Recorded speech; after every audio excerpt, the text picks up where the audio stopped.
Good morning. അപ്പൊ നമ്മള് അഞ്ചാമത്തെ ലെസന്റെ ഏകദേശം ഹാഫ് ആയി അല്ലേ? അപ്പൊ നമുക്കത് ഇന്ന് അതിന്റെ ബാലൻസ് ആയിട്ട് എടുക്കാം. കുറച്ച് കുട്ടികൾ കൂടി വരാനുണ്ടല്ലോ. അപ്പൊ പാഠം 5. All of you take your text book എടുത്തു എല്ലാവരും? ഓക്കെ. ഫെയ്ത്ത് സ്ട്രക്ചർ ഫെയ്ത്ത് കേൾക്കുന്നുണ്ടോ അല്ലേ? ഫെയ്ത്ത് 5 ക്ലിയോപാട്രയുടെ നാട്ടിൽ. ക്ലിയോപാട്രയെ പറ്റി മിസ് പറഞ്ഞിട്ടുണ്ടായിരുന്നു അല്ലെ? മറ്റേ അലക്സാൻഡ്രിയയിലാണ് അല്ലെ? ഈജിപ്തില് അലക്സാൻഡ്ര ക്ലിയോപാട്രയുടെ നഗരിയായിരുന്നു ഏത്? അലക്സാൻഡ്രിയ. അപ്പൊ ക്ലിയോപാട്രയുടെ നാടിനെ കുറിച്ച്, അതായത് അലക്സാൻഡ്രിയയാണ് നാട്ടിൽ നിന്നാണ് നമ്മുടെ ഹെഡിങ് അല്ലെ? ക്ലിയോപാട്രയുടെ നാട്ടിൽ ഏതാണത്? അലക്സാൻഡ്രിയ അല്ലെ? അപ്പൊ നമ്മൾ അതൊക്കെ പറഞ്ഞാണ്. പിന്നെ ക്ലിയോപാട്രയെ പറ്റി പറഞ്ഞു അല്ലെ? 18ാമത്തെ വയസ്സിൽ ടോളമി രാജവംശപരമ്പരയിലെ 7ാമത്തെ കിരീടമണിഞ്ഞ ക്ലിയോപാട്ര അത് 18ാം വയസ്സിൽ തന്നെ 7ാമത്തെ രാജ്ഞിയെ അവര് ചുമതലയെടുത്തു അല്ലെ? പിന്നെ അതൊക്കെ നമ്മൾ പറഞ്ഞാണ്. അതുപോലെ ഇത് ആരെഴുതിയതാ? ഇതിന്റെ ലേഖകനാരാ? എസ്.കെ. പൊറ്റക്കാടിന്റെ അല്ലേ? എസ്.കെ. പൊറ്റക്കാടിന്റെ ആണ് ക്ലിയോപാട്രയുടെ നാട്ടിൽ നിന്ന് ഈ കഥ അല്ലെ? ഓക്കെ, അദ്ദേഹം എഴുതിയതാണ് എസ്.കെ. പൊറ്റക്കാട്. അപ്പോ ലേഖകൻ എന്താണ്? അലക്സാൻഡ്രിയ. അതാണ് അതിൽ തന്നെ ഫസ്റ്റ് തന്നെ പറഞ്ഞത്. അലക്സാൻഡ്രിയ എന്തൊരു ആകർഷകമായ പേര്! ഈ പേര് ഉച്ചരിക്കുമ്പോൾ ഒരു നർത്തകിയുടെ കാൽച്ചലക്കം കേൾക്കും പോലെ ഇല്ലേ? അദ്ദേഹത്തിന് അങ്ങനെയാ തോന്നുന്നത്. ഓക്കെ. അപ്പൊ കൗമാരകാലം മുതൽക്കേ എന്റെ അന്തരംഗത്തിൽ, അതായത് ലേഖകന്റെ മനസ്സില് കൗതുക സ്വപ്നങ്ങൾ അണിയിച്ച ഒരു പേരാണ് ഏത്? അലക്സാൻഡ്രിയ അല്ലെ? നമുക്ക് ചില നാടുകൾ അങ്ങനെ കാണണമെന്ന് ആഗ്രഹമുണ്ടോ അല്ലെ? ഇപ്പൊ ചിലവര് അമേരിക്ക ഒന്ന് കാണണം തോന്നും, അല്ലെങ്കിൽ ഗൾഫ് കൺട്രീസ് ഒന്ന് കാണണം തോന്നുന്നവരുണ്ടാവും അല്ലെ? ഒന്ന് കാണാൻ നമ്മൾ പോകാറില്ലേ? ചില കാര്യം ഇപ്പം ഗൾഫിലൊക്കെ ഹസ്ബൻഡിലുള്ളവർ എന്ത് ചെയ്യും? അവിടെയൊക്കെ പോകും. അച്ഛന്മാരിലൊക്കെ അവിടെ ഉണ്ടെങ്കിൽ അല്ലെ, നമുക്കൊന്ന് കാണണം തോന്നും അല്ലെ? ചില പേരുകൾ കേൾക്കുമ്പോൾ എന്ത് തോന്നും? ആ നഗരം ഒന്ന് കണ്ടിരുന്നെങ്കിൽ, അല്ലെങ്കിൽ ആ രാജ്യം ഒന്ന് കണ്ടിരുന്നെങ്കിൽ തോന്നും. അപ്പൊ അങ്ങനെ ലേഖകന് തോന്നി എന്താ? കൗമാരകാലം മുതൽക്കേ എന്റെ അന്തരംഗത്തിൽ, അദ്ദേഹത്തിന്റെ അന്തരംഗത്തിൽ, മനസ്സിൽ കൗതുക സ്വപ്നങ്ങൾ അണിയിച്ച ഒരു പേരാണ് ഇത്? അലക്സാൻഡ്രിയ. പിന്നീട് ക്ലിയോപാട്രയെ പറ്റി വായിക്കുകയും പഠിക്കുകയും ചെയ്തപ്പോൾ അലക്സാൻഡ്രിയയോടുള്ള അനുരാഗം അദ്ദേഹത്തിന് എന്ത് ചെയ്തു? വർദ്ധിച്ചു. അനുരാഗം എന്ന് പറഞ്ഞാൽ സ്നേഹം അല്ലെ? അനുരാഗം, സ്നേഹം. അപ്പോ ക്ലിയോപാട്രയെ കൂടി കേട്ട സമയത്ത്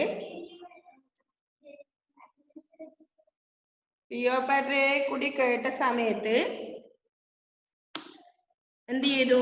ലേഖകന്റെ മനസ്സില് അലക്സാൻഡ്രിയയോടുള്ള അനുരാഗം, സ്നേഹം വർദ്ധിച്ചു. എന്റെ ആരാധനാപാത്രമായ ക്ലിയോപാട്രയുടെ നഗരിയാണ് ഏത്? അലക്സാൻഡ്രിയ. അതായത് ക്ലിയോപാട്രയുടെ നഗരിയാണ് അലക്സാൻഡ്രിയ അല്ലെ? ആരാധനാപാത്രം? ലേഖകന്റെ, അതായത് എസ്.കെ. പൊറ്റക്കാടിന്റെ ആരാധനാപാത്രമായ ക്ലിയോപാട്രയുടെ നഗരിയാണ് ഏത്? അലക്സാൻഡ്രിയ. ആ അത്ഭുത നഗരി എന്നാണ് അദ്ദേഹം ഇതിനെ വിശേഷിപ്പിക്കുന്നത്. ആ അത്ഭുത നഗരിയിൽ ഒന്ന് കാലുകുത്താൻ കഴിഞ്ഞുവെങ്കിൽ എന്ന് ഞാൻ പ്രാർത്ഥിക്കാറുണ്ടായിരുന്നു.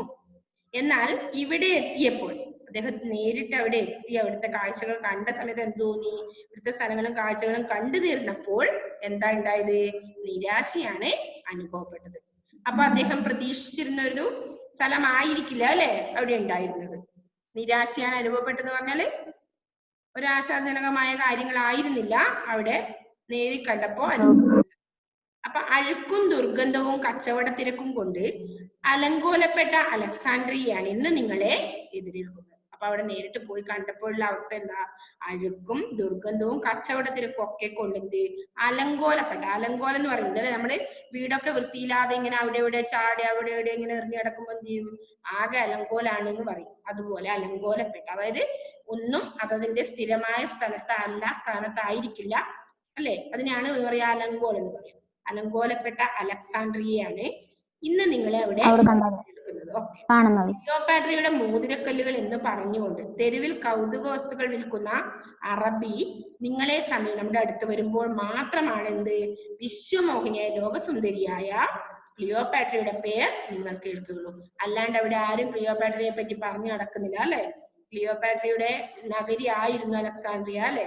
എന്നാലും ഇപ്പൊ ഒരു മോതിരക്കല്ലുകളിൽ നിന്ന് ക്ലിയോപാട്രയുടെ മോതിരക്കല്ലുകൾ എന്ന് പറഞ്ഞുകൊണ്ട് തെരുവില് കൗതുക വസ്തുക്കൾ വിൽക്കുന്ന അറബിയെ സമീപിക്കുമ്പോൾ മാത്രമാണ് എന്ത് വിശ്വമോഹിനി ലോക സുന്ദരിയായ ക്ലിയോപാട്രയുടെ പേർ നിങ്ങൾ കേൾക്കുകയുള്ളൂ എന്നാ പറയുന്നത്. അപ്പൊ 18ാമത്തെ വയസ്സിലെ ടോളമി രാജവംശ പരമ്പരയിലെ 7ാമത്തെ കിരീടമണിഞ്ഞ ക്ലിയോപാട്ര മഹാറാണി മാറിൽ ഒരു കൊമ്പൻ അണലി സർപ്പത്തെ കൊണ്ട് കടിപ്പിച്ച് മരണം വരിച്ചിട്ട് 2000 സംവത്സരങ്ങൾ കഴിഞ്ഞു. അപ്പോ ആത്മഹത്യയായിരുന്നു ആരുടേത്? ക്ലിയോപാട്രയുടെ മരണം അല്ലെ. ഓക്കെ. അപ്പൊ എങ്ങനെയാ? ഒരു കൊമ്പൻ അണലി സർപ്പം മാറിൽ കൊത്തിച്ചിട്ടാണ് അവര് മരിച്ചത്. മനസ്സിലായോ? അപ്പൊ അത് കഴിഞ്ഞ് 2000 സംവത്സരങ്ങള് കഴിഞ്ഞു അല്ലെ. സംവത്സരം എന്ന് പറഞ്ഞാൽ എന്താ? വർഷം അല്ലെ. 2000 വർഷങ്ങള് കഴിഞ്ഞു. ക്ലിയോപാട്രയുടെ അലക്സാണ്ട്രിയ സഹസ്രാബ്ദങ്ങളിലെ, സഹസ്രാബ്ദം എന്ന് പറഞ്ഞാൽ എന്താ അർത്ഥം? സഹസ്രാബ്ദം 1000 വർഷം. സഹസ്രാബ്ദം എന്ന് പറഞ്ഞാൽ എന്താ?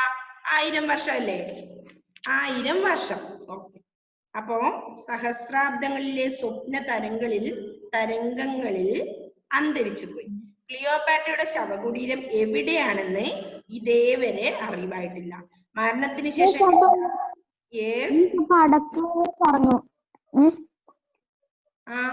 ഇത് പറഞ്ഞു. ഓക്കെ, ഞാൻ ഒന്നുകൂടി ഈ പാരഗ്രാഫ് പറഞ്ഞു എന്നല്ലേ നിങ്ങൾ പറഞ്ഞു എന്നോട്? ഓക്കെ, ഇവിടം വരെ പറഞ്ഞു ക്ലിയോപാട്രയുടെ വേറൊരു സിദ്ധിന്ന് വരെ അല്ലേ. ഓക്കെ, ജസ്റ്റ് ഒന്ന് വായിച്ച് മിസ് പോകുന്നേ ഉള്ളൂ അത്. അപ്പൊ ക്ലിയോപാട്രയുടെ അലക്സാണ്ട്രിയ സഹസ്രാബ്ദങ്ങളിലെ സ്വപ്ന തരംഗങ്ങളിൽ അന്തരിച്ചു പോയി. ക്ലിയോപാട്രയുടെ ശവകുടീരം എവിടെയാണെന്ന് ഇതേവരെ അറിവായിട്ടില്ല. മരണത്തിന് ശേഷം 2000-ഓളം ആണ്ടുകൾ കഴിഞ്ഞിട്ടും ആ വിചിത്ര വനിത ചരിത്രകാരന്മാരെയും ആരാധകരെയും വഞ്ചിച്ചുകൊണ്ട് എവിടെയോ ഒളിഞ്ഞിരിക്കുന്നു.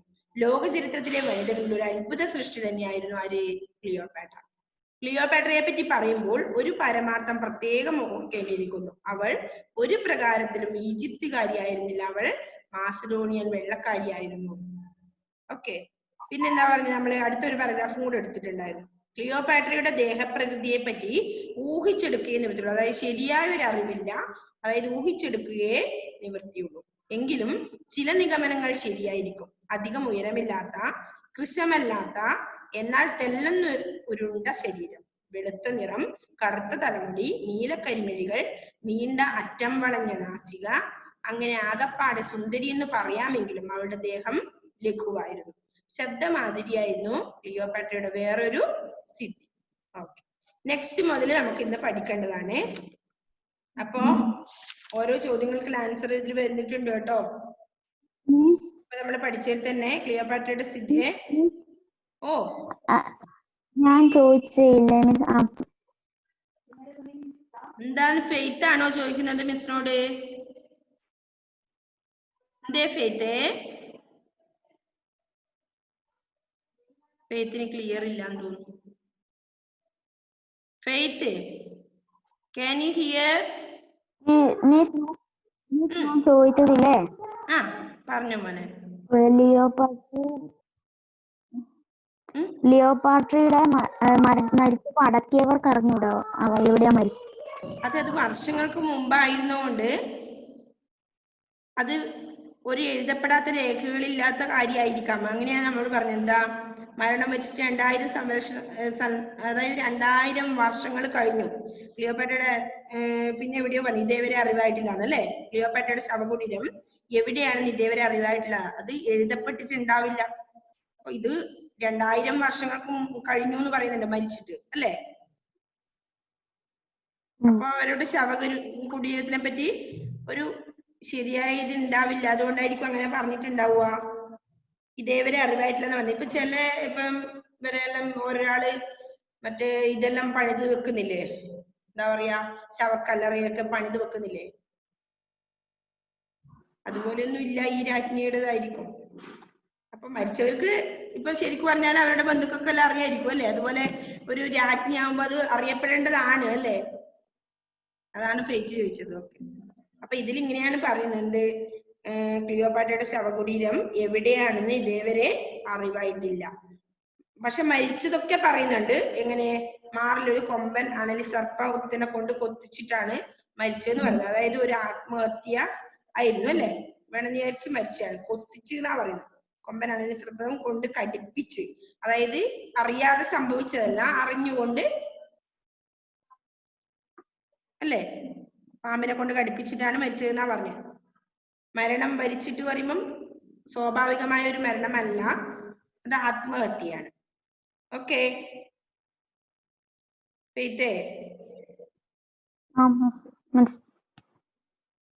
അപ്പൊ പിന്നെന്താ പറഞ്ഞ? ക്ലിയോപാട്രയുടെ ശരീരപ്രകൃതിയെ കുറിച്ച് പറയുന്നുണ്ട് അല്ലെ? നമ്മുടെ ക്വസ്റ്റ്യൻസിൽ കുറെ വരുന്നുണ്ട് ഇതിലെ.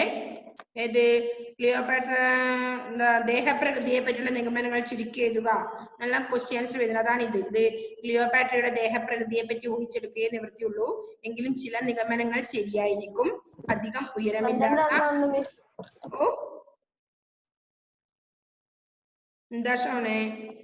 12 ക്വസ്റ്റ്യൻസ് ഉണ്ട്. ക്വസ്റ്റ്യൻസ് കുറെ അധികം ഉണ്ട് ഇതില്. സാധാരണ എല്ലാ ക്ലാസ്സിലും ഉണ്ട്, നിങ്ങൾക്ക് കുറച്ച് കുറവ് വരുക സാധാരണ ക്വസ്റ്റ്യൻസ്. പക്ഷെ ഇതില് നമുക്ക് നല്ലപോലെ ക്വസ്റ്റ്യൻസ് ഉണ്ട്. ഇതില് സിമ്പിളായ ക്വസ്റ്റ്യൻസ് ആണെല്ലാം. ഓക്കെ, ഞാനത് പറയുന്ന സമയത്തൊന്ന് ജസ്റ്റ് സൂചിപ്പിച്ചേ ഉള്ളൂ. ഏത്? ക്ലിയോപാട്രയുടെ ദേഹപ്രകൃതിയെ പറ്റി ഇതിലൊരു ക്വസ്റ്റ്യൻ വരുന്നുണ്ട്. ഓക്കെ, എങ്കിലും ചില നിഗമനങ്ങൾ ശരിയായിരിക്കും. അധികം ഉയരമില്ലാത്ത നിഗമനങ്ങളാ പറയുന്നത്, ഊഹിച്ചിട്ടാ പറയുന്നത്. കാരണം ശരിയായ ഒരു അറിവിലല്ല അത് പറയുന്നത്.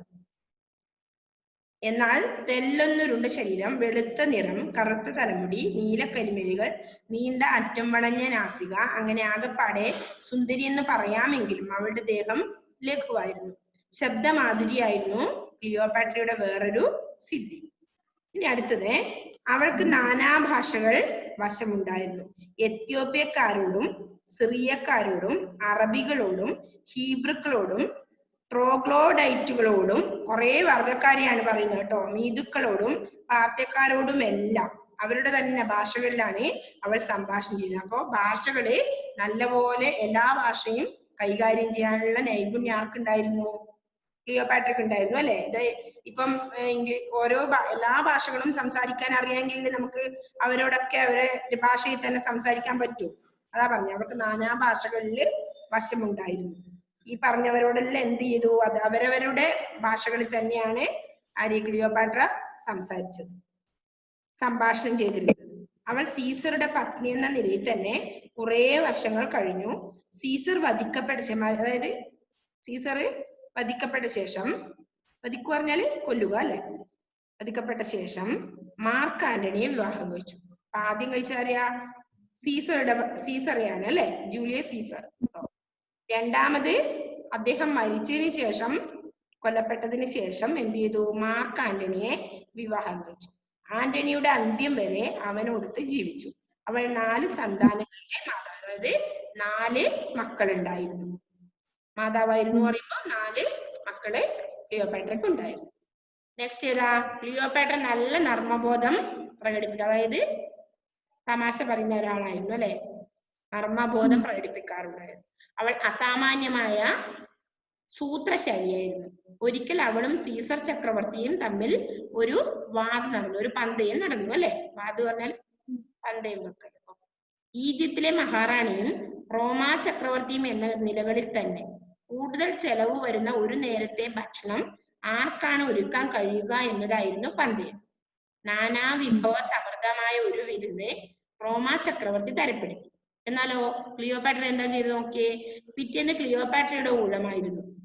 അത് ലളിതമായിരുന്നു. എന്നാൽ വിരുന്നിലെ പാനീയം വിലമതിക്കാൻ കഴിയാത്ത ഒന്നായിരുന്നു. എന്തായിരുന്നു? തന്റെ കർണാഭരണത്തിലെ, അതായത് ആഭരണത്തിലെ അല്ലെ, അമൂല്യമായ മുത്തെടുത്ത് സുർക്കയിൽ അലിയിച്ച് റോമാ ചക്രവർത്തിക്ക് കുടിക്കാൻ കൊടുത്ത് മഹാറാണി പന്തയം ജയിച്ചു. അതായത് വിലപിടിപ്പുള്ള സാധനമായി അല്ലെ? ഓക്കെ, ഇത് തന്നെ എടുത്ത് അലിയിച്ചിട്ട് ഭക്ഷണ പാനീയമാക്കി കൊടുത്തു. അലിയിച്ച് റോമാ ചക്രവർത്തിക്ക് കുടിക്കാൻ കൊടുത്ത് മഹാറാണി പന്തയം ജയിച്ചു. അർദ്ധരാത്രി വേഷപ്രച്ഛന്ന, അതായത് വേഷം മാറി എന്ത് ചെയ്യും? നഗരവീഥികളില് വിഹരിക്കുന്നതും കണ്ടവരുടെ വീടുകളിൽ ചെന്ന് കയറി വാതിലിൽ മുട്ടി ആളുകളെ വിളിച്ചു വന്ന് അർദ്ധരാത്രിക്കുള്ളും ഒക്കെ വിളിച്ചുണർത്തി. അവർ വാതിൽ തുറക്കുമ്പോൾ പൊട്ടിച്ചിരിച്ചുകൊണ്ട് ഓടി മറയുന്നതും അവളുടെ പ്രിയപ്പെട്ട നിശാവിനോദങ്ങളിൽപ്പെട്ട ഒരു പരിപാടിയായിരുന്നു. അർദ്ധരാത്രി പോയിട്ട് എല്ലാ വീടുകളിലും കയറിയിട്ട് വേഷപ്രച്ഛന്നയായിട്ട് വാതിൽ തുറക്കുമ്പോൾ പൊട്ടിച്ചിരിച്ചുകൊണ്ട് ഓടിപ്പോകുന്നത്, ഓടി മറിയുന്നത് അവളുടെ പ്രിയപ്പെട്ട നിശാവിനോദങ്ങളിൽപ്പെട്ട ഒരു പരിപാടിയായിരുന്നു. നല്ല രസമുള്ള ഒരു പരിപാടിയാണ് അല്ലേ? രാത്രിക്ക് പോയിട്ട് ബെല്ലടിച്ച് വാതിൽ തുറക്കുമ്പോ നമ്മളെവിടെയാലും പോയി നമുക്ക് നല്ല അടി കിട്ടും.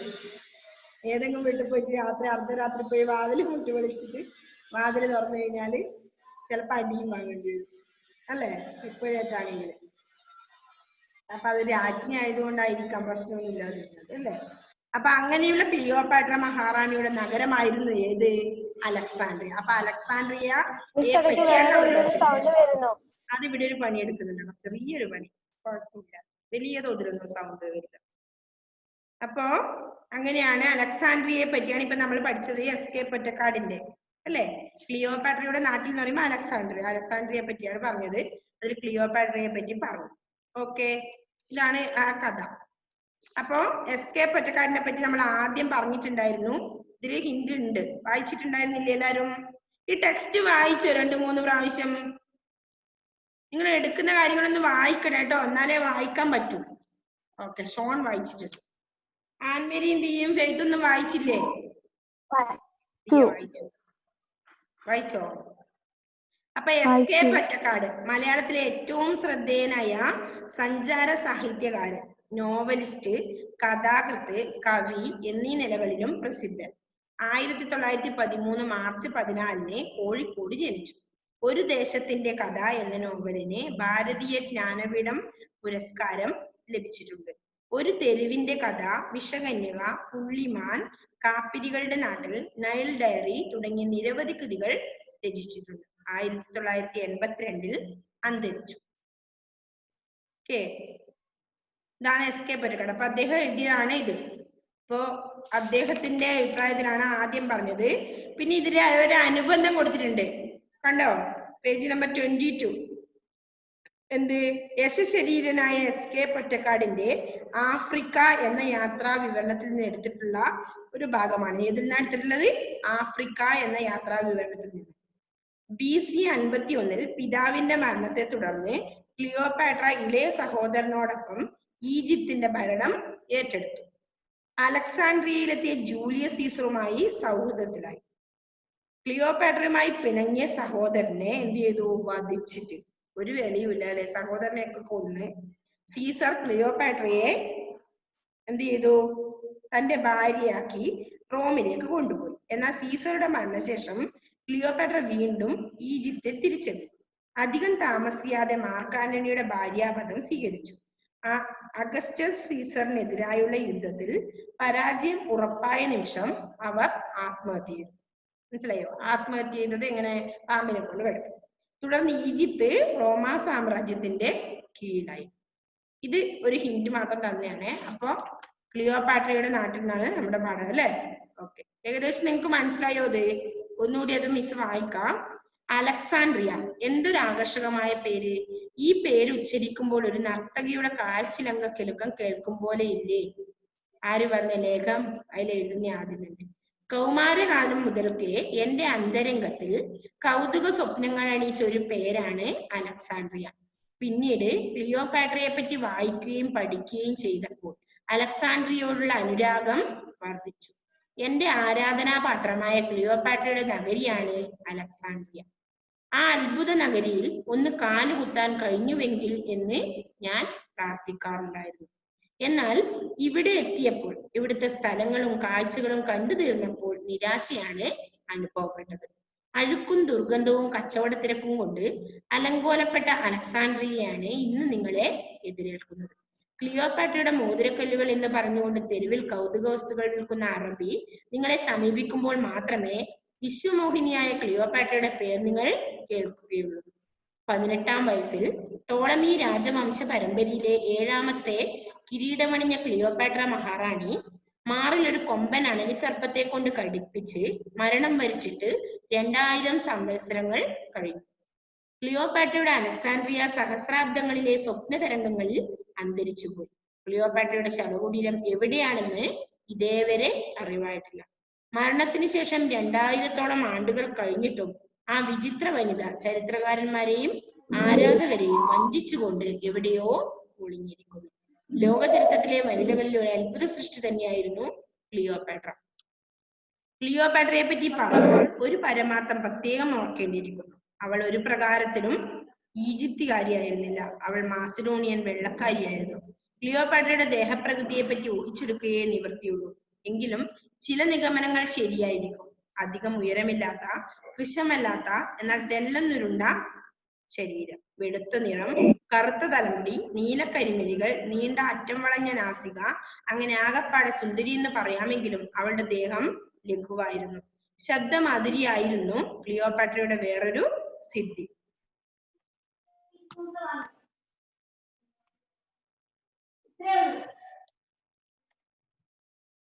അവൾക്ക് നാനാഭാഷകൾ വശമുണ്ടായിരുന്നു. എത്യോപ്യക്കാരോടും സിറിയക്കാരോടും അറബികളോടും ഹീബ്രുക്കളോടും ട്രോഗ്ലോഡൈറ്റുകളോടും മീതുക്കളോടും പാർത്യക്കാരോടും എല്ലാം അവരുടെ തന്നെ ഭാഷകളിലാണ് അവൾ സംഭാഷണം ചെയ്തിരുന്നത്.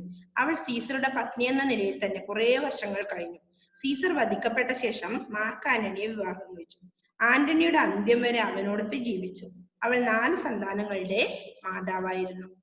ക്ലിയോപാട്ര നല്ല നർമ്മബോധം പ്രകടിപ്പിക്കാറുണ്ടായിരുന്നു. അവൾ അസാമാന്യമായ സൂത്രശാലിയായിരുന്നു. ഒരിക്കൽ അവളും സീസർ ചക്രവർത്തിയും തമ്മിൽ ഒരു വാദം നടന്നു. ഈജിപ്തിലെ മഹാറാണിയും റോമാ ചക്രവർത്തിയും എന്ന നിലകളിൽ തന്നെ. കൂടുതൽ ചെലവ് വരുന്ന ഒരു നേരത്തെ ഭക്ഷണം ആർക്കാണ് ഒരുക്കാൻ കഴിയുക എന്നതായിരുന്നു പന്തയം. നാനാ വിഭവസമൃദ്ധമായ ഒരു വിരുന്ന് റോമാ ചക്രവർത്തി തരപ്പെടുത്തി. പിറ്റേന്ന് ക്ലിയോപാട്രയുടെ ഊഴമായിരുന്നു. അത് ലളിതമായിരുന്നു. എന്നാൽ വിരുന്നിലെ പാനീയം വിലമതിക്കാൻ കഴിയാത്ത ഒന്നായിരുന്നു. തന്റെ കർണാഭരണത്തിലെ അമൂല്യമായ മുത്തെടുത്ത് സുർക്കയിൽ അലിയിച്ച് റോമാ ചക്രവർത്തിക്ക് കുടിക്കാൻ കൊടുത്ത് മഹാറാണി പന്തയം ജയിച്ചു. അർദ്ധരാത്രി വേഷപ്രച്ഛന്നയായി നഗരവീഥികളിൽ വിഹരിക്കുന്നതും കണ്ടവരുടെ വീടുകളിൽ ചെന്ന് കയറി വാതിലിൽ മുട്ടിയ ആളുകളെ വിളിച്ചു നിർത്തി അവർ വാതിൽ തുറക്കുമ്പോൾ പൊട്ടിച്ചിരിച്ചുകൊണ്ട് ഓടിമറിയുന്നതും അവളുടെ പ്രിയപ്പെട്ട നിശാവിനോദങ്ങളിൽപ്പെട്ട ഒരു പരിപാടിയായിരുന്നു. അങ്ങനെയുള്ള ക്ലിയോപാട്ര മഹാറാണിയുടെ നഗരമായിരുന്നു അലക്സാൻഡ്രിയ. ഓക്കെ, ക്ലിയർ ആയോ നിങ്ങൾക്കത് പാഠം? ഫെയ്ത്ത്,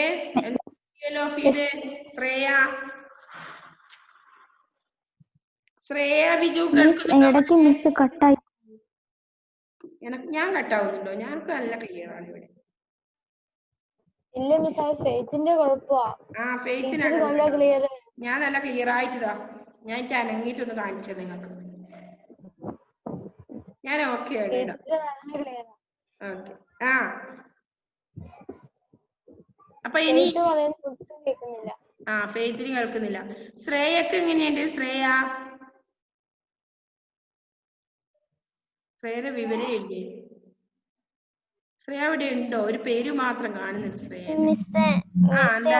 കണക്ട് ചെയ്തിട്ടില്ല. ഓഡിയോ കണക്ട് ചെയ്തിട്ടില്ല. ശ്രേയ ഓഡിയോ കണക്ട് ചെയ്തിട്ടില്ല. അതെന്തേ? ശ്രേയ കേറിയിട്ട് കുറച്ച് സമയമായല്ലോ. അവള് കുറച്ച് ദിവസമായിട്ട് അവൾക്ക് ഇത് ഓഡിയോ കണക്ട് ചെയ്യാൻ പറ്റുന്നില്ലെന്നാ പറഞ്ഞേ. പിന്നെ നോക്കും, പക്ഷെ പറ്റുന്നില്ല എന്ന് പറഞ്ഞു. അതെ അല്ലേ? ശ്രേയയുടെ പേര് മാത്രം ഇവിടെ കാണുന്നുണ്ട്. ഓക്കെ, അപ്പൊ ആൻമേരിയെ കഴിഞ്ഞ ക്ലാസ്സിൽ ഇത് ഉണ്ടായിരുന്നില്ലല്ലോ വായിക്കാൻ. ഒന്ന് വായിച്ചേ. ഇവര് രണ്ടുപേര് വായിച്ചല്ലേ? ഷോണും തീയല്ലേ വായിച്ചത് കഴിഞ്ഞ ക്ലാസ്സില്? ഫസ്റ്റ് തൊട്ടല്ലേ മിസ്സേ? ഫസ്റ്റ് തൊട്ട്. പാഠം 5. ക്ലിയോപാട്രയുടെ നാട്ടിൽ. അലക്സാൻഡ്രിയ, എന്തൊരു ആകർഷകമായ പേര്. ഈ പേര് ഉച്ചരിക്കുമ്പോൾ ഒരു നർത്തകിയുടെ കാൽച്ചിലങ്ക കേൾക്കും പോലെയില്ലേ?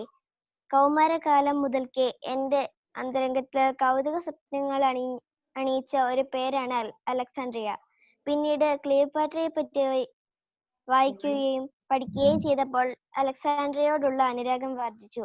എന്റെ ആരാധനാ പാത്രമായ ക്ലിയോപാട്രയുടെ നഗരിയാണ് അലക്സാൻഡ്രിയ. ആ അത്ഭുത നഗരിയിൽ ഒരു കാലുകുത്താൻ കഴിഞ്ഞുവെങ്കിൽ എന്ന് ഞാൻ പ്രാർത്ഥിക്കാറുണ്ടായിരുന്നു. എന്നാൽ ഇവിടെ എത്തിയപ്പോൾ ഇവിടുത്തെ സ്ഥലങ്ങളും കാഴ്ചകളും കണ്ടു തീർത്തപ്പോൾ നിരാശയാണ് അനുഭവപ്പെട്ടത്. അഴുക്കും ദുർഗന്ധവും കച്ചവട തിരക്കും കൊണ്ട് അലങ്കോലപ്പെട്ട അലക്സാൻഡ്രിയയാണ് ഇന്ന് നിങ്ങളെ എതിരേൽക്കുന്നത്. ക്ലിയോപാട്രയുടെ മോതിരക്കല്ലുകൾ എന്ന് പറഞ്ഞുകൊണ്ട് തെരുവിൽ കൗതുക വസ്തുക്കൾ വിൽക്കുന്ന അറബി നിങ്ങളെ സമീപിക്കുമ്പോൾ മാത്രമേ വിശ്വമോഹിനിയായ ക്ലിയോപാട്രയുടെ പേർ നിങ്ങൾ കേൾക്കുകയുള്ളൂ. 18-ാം വയസ്സിൽ ടോളമി രാജവംശ പരമ്പരയിലെ 7ാമത്തെ കിരീടമണിഞ്ഞ ക്ലിയോപാട്ര മഹാറാണി മാറിലൊരു കൊമ്പൻ അണലിസർപ്പത്തെ കൊണ്ട് കടിപ്പിച്ച് മരണം വരിച്ചിട്ട് 2000 സംവത്സരങ്ങൾ കഴിഞ്ഞു.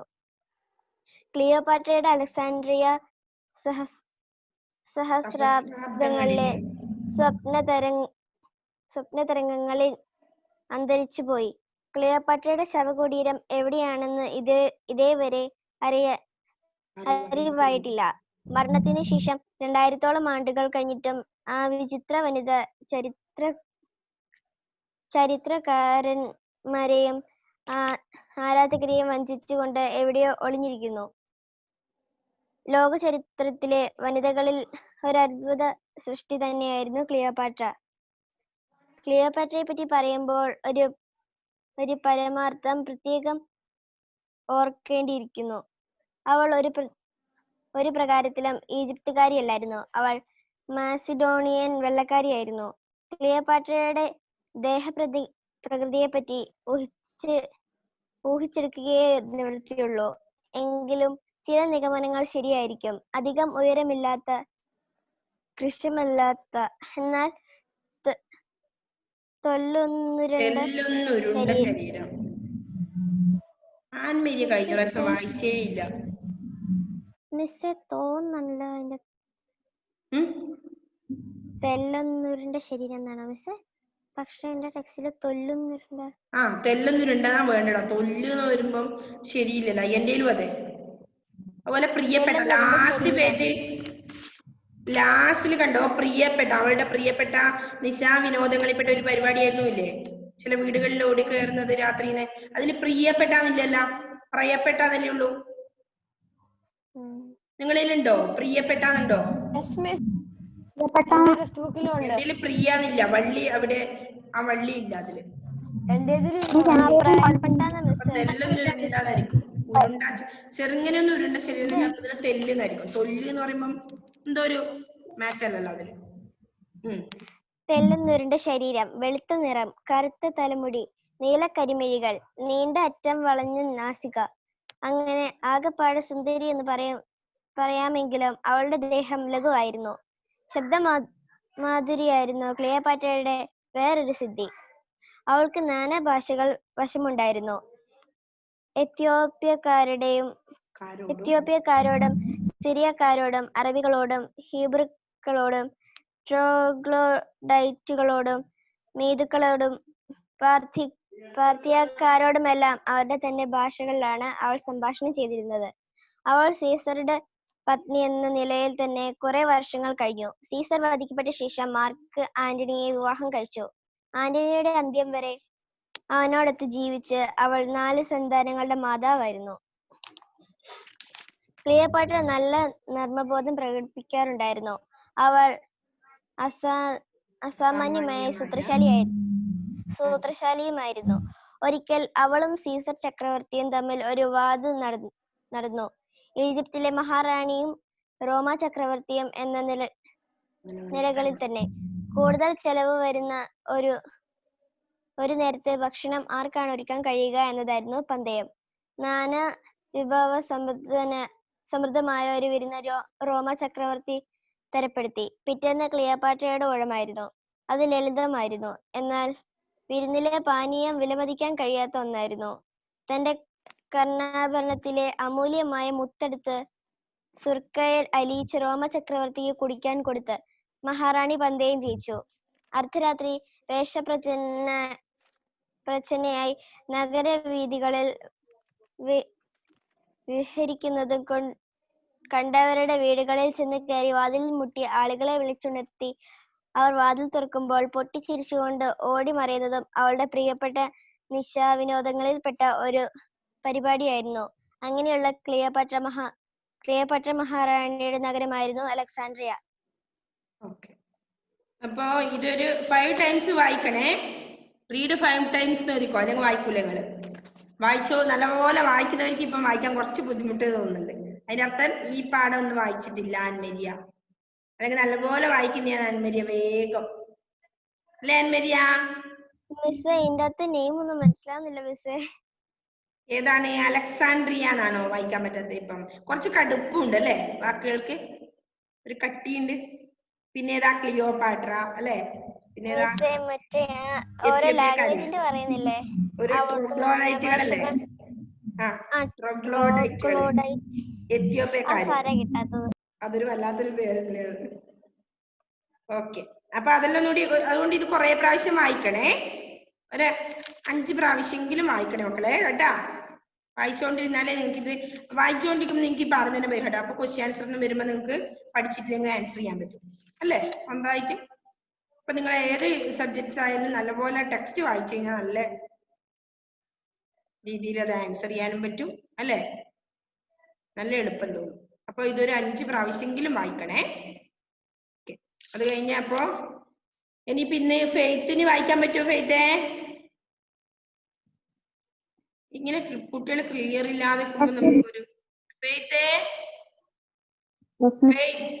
ഒന്ന് വായിച്ചേ, ഈ പാഠം ഒന്ന് വായിച്ചേ മോനെ. കേൾക്കുന്നില്ലേ? പോയോ? ഇല്ല, 2 ആള് പറഞ്ഞു. വായിച്ചോ എന്നാല്.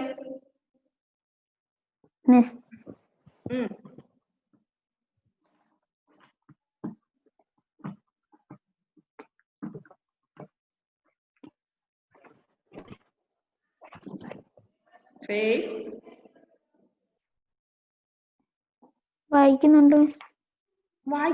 ഞാൻ കേട്ടില്ല. നിങ്ങൾ കേൾക്കുന്നുണ്ടോ? ആൻമേരി, ആൻഡിയ? അലക്സാണ്ട്രി എന്തൊരു കർശനമായ പേര്. ഈ അലക്സാൻഡ്രിയ. ആദ്യം പോലെ വായിക്കാം. അലക്സാൻഡ്രിയ. എന്തൊരു ആകർഷകമായ പേര്. അതായത് ആകർഷകത്വം തോന്നുന്ന പേരാണ്. ഈ പേര് ഉച്ചരിക്കുമ്പോൾ ഒരു നർത്തകിയുടെ കാൽച്ചിലങ്കക്കിലുക്കം കേൾക്കുമ്പോലെ ഇല്ലേ? കൗമാരി കാലം മുതലൊക്കെ എന്റെ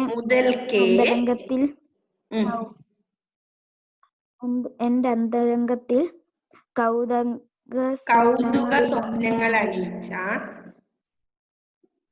ഒരു പേരാണ് അലക്സാൻഡ്രിയ. പിന്നീട് ക്ലിയോപാട്രയെ പറ്റി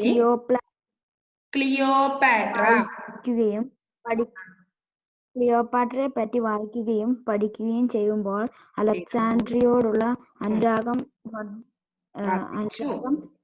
വർദ്ധിച്ചു. എന്റെ ആരാധന പാത്രമായ ക്ലിയോപാട്രയുടെ നഗരിയിലാണ് അലക്സാൻഡ്രിയ. അത്ഭുത നഗരിയിൽ ഒന്നും കാലിൽ കുത്താൻ കഴിഞ്ഞുവെങ്കിൽ എന്ന് ഞാൻ പ്രാർത്ഥിച്ചിട്ടുണ്ടായിരുന്നു. എന്നാൽ ഇവിടെ എത്തിയപ്പോൾ ഇവിടുത്തെ സ്ഥലങ്ങളും കാഴ്ചകളും കണ്ടു തീർന്നപ്പോൾ അഴുക്കും ദുർഗന്ധവും കച്ചവട തിരക്കും കൊണ്ട് അലങ്കോലപ്പെട്ട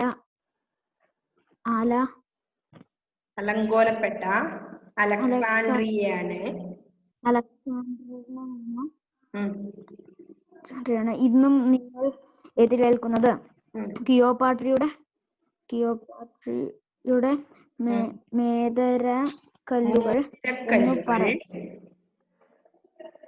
മോതിരക്കല്ലുകൾ എന്നു പറഞ്ഞുകൊണ്ട് തെരുവിൽ കൗതുക വസ്തുക്കൾ വിൽക്കുന്ന അറബി നിങ്ങളെ സമീപിക്കുമ്പോൾ മാത്രമേ വിഷമോഹിനിയായ ക്ലിയോപാട്രയുടെ പേർ നിങ്ങൾക്ക് കേൾക്കുകയുള്ളൂ.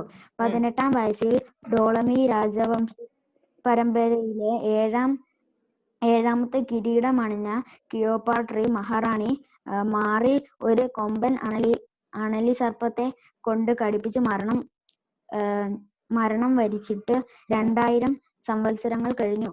ക്ലിയോപാട്രയുടെ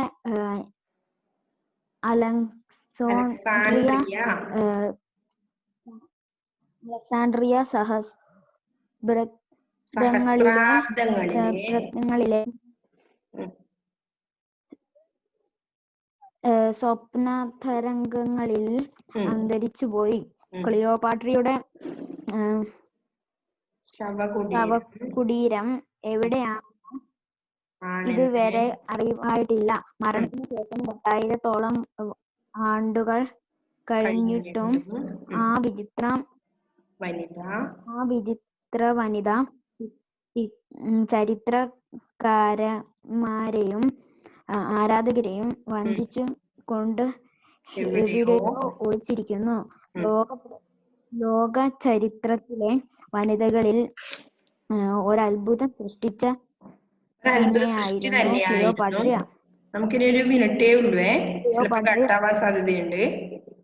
ക്ലാസ് അതുപോലെ ഹാപ്പി ഓണം നീ കാണൂല്ലോ.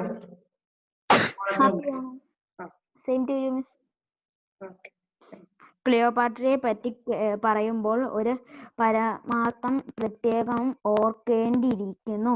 അവൾ ഒരു പ്രകാരത്തിലും ഈജിപ്തുകാരിയായിരുന്നില്ല. അവൾ മാസിഡോണിയൻ വെള്ളക്കാരിയായിരുന്നു. ഇതൊരു 5 ടൈംസ് എല്ലാവരും വായിക്കണേ, അവിടെ എഴുതി വെക്കണം.